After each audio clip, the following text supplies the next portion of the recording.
Hello guys, in this video I'm going to show you how to request your data in the Amazon Shopping application. The first thing you need to do is enter the app. After you have done that and you are in the home page, you should look down below and select the second option there, which is your profile. And here you should scroll down a little bit and you will see your account option, and right next to it the see all. Press on that.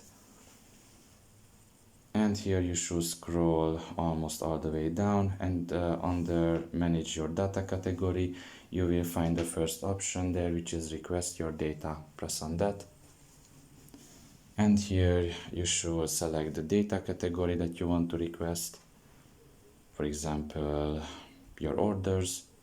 And after that you can read all about the details here, and if you want to submit your request you should just press on submit request, and after doing so they will basically send you the data that you want to have. So basically this is all about it. I hope this video was helpful to you. Thank you for listening and see you next time. Bye bye.